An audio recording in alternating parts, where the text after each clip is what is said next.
can be of two kinds. Okay, systemic instability can be of two kinds. One is short-term instability, short run, what we call as booms and busts, booms and recessions, right? So that is one kind of short-term instability, and then you also have a medium-term, a medium-run instability. So for instance, short-run instability is what goes in the name of business cycle.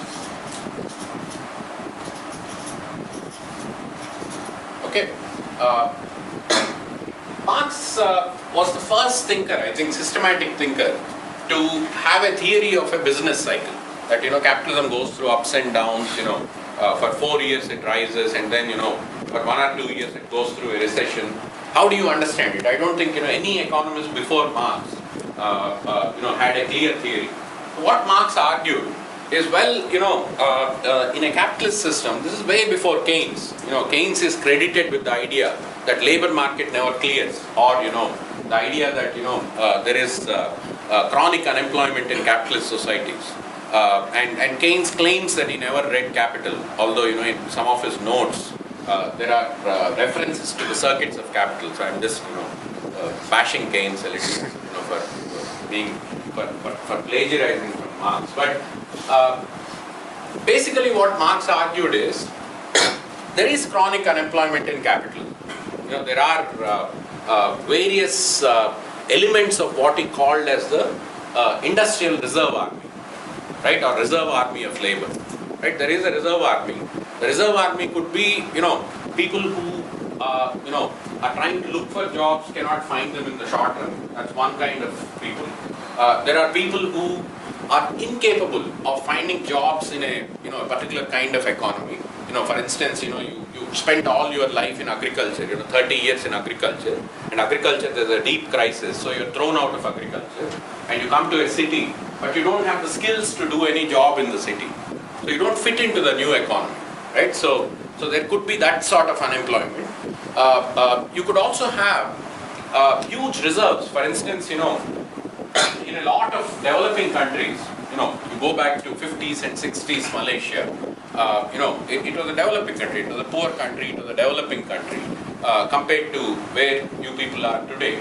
At that time, there was a huge population still engaged in agriculture, right? Majority of Malaysians were still in agriculture.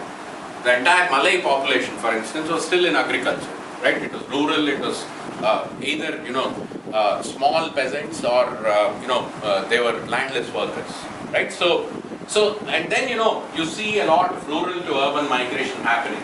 So that's the third kind of unemployment. A lot of people, agriculture may not have needed so many people at that point in time, but because of the nature of development, or lack of development, or the level of underdevelopment in an economy, you have a huge surplus population in the agricultural sector.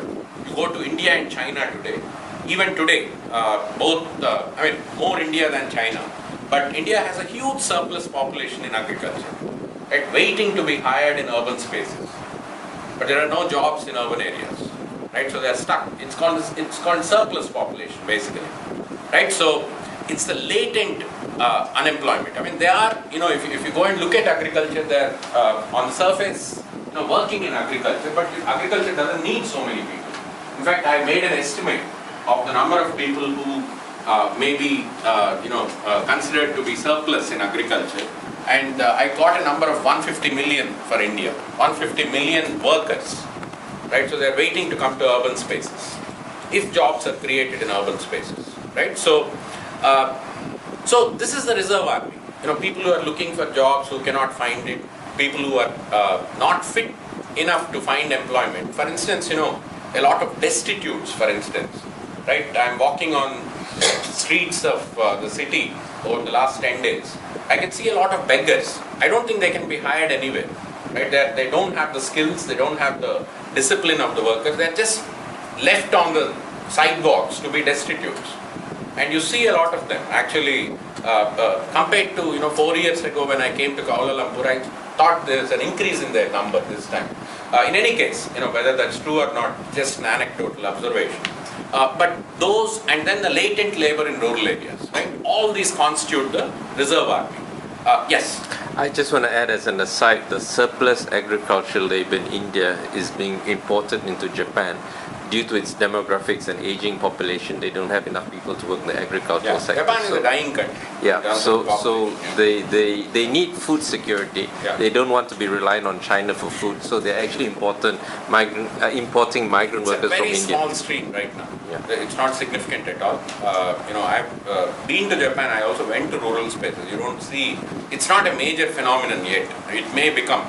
Maybe you are privy to some information that I'm not. Yeah, they're actually making a deal where the Japanese government would sponsor the rural urbanization of the Indus Valley in return for getting migrant workers to work in the agricultural sector. And a lot of people will be happy to leave agriculture, because Indian agriculture has been in a state of distress.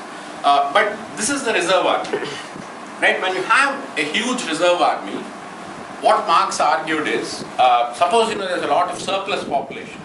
What happens to the wages of workers who are hired here? Suppose there's a huge extra population waiting to be hired. Goes down. Wages will go down. Wages will be depressed, right? If wages are depressed, what would happen to the profits of the capitalists? M prime minus M. Surplus will go up. Surplus will go up. When surplus goes up, see, one of the things we didn't talk about is part of the surplus is also used for investment or reinvestment. This pot of money, part of it goes back in a higher quantum at the beginning of the cycle. The companies are trying to grow, right, from what they can produce earlier. So, if there is more surplus, more money is going to be reinvested, and more factories will come up, right? More people will be employed. So, what would happen to the reserve army over time? It's going to shrink. As the reserve army shrinks, right? When the reserve army is large, then the profits are very high, and you make, you keep growing rapidly. That's the period of prosperity. That's the period of boom, as we see in the short term. But after a certain point in time, the reserve army gets dried up. You've hired most of them. As the reserve army becomes smaller and smaller, what happens to wages? Goes up. Wages begin to go up. As wages begin to rise, what would happen to the profits? Goes down. Profits Shrinks. begin to decline. So when profits decline, that's when you say the economy is going through a recession. So that's the inherent. That's when when profits decline, capitalists will begin to shed workers, will begin to fire workers. So that's the period of recession. So that's an inherent instability in the system. Exactly. A short-term inherent, this is basically the business cycle. And this is theorized by Marx in terms of the reserve army.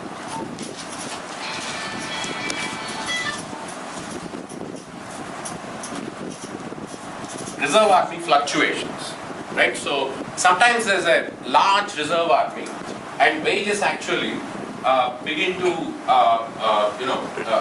come down, or they're depressed, and profits begin to rise, and the economy grows rapidly. And as the economy grows rapidly, inherently it's going to hire more workers. So as the reserve army depletes in size, wages begin to rise and profits begin to decline. So it produces a cyclical kind of process. So capitalism goes through short-term business cycles. Marx is the first thinker to theorize this. Okay. And there are other kinds of crises that are more serious, that are deeper, that Marx theorizes. One of them is what he calls as falling profit crisis. Let me list some of those and then we'll discuss each of them. Another crisis is called underconsumption.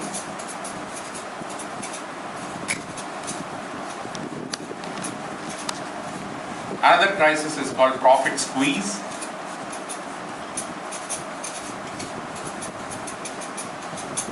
Another kind of crisis is called disproportionality.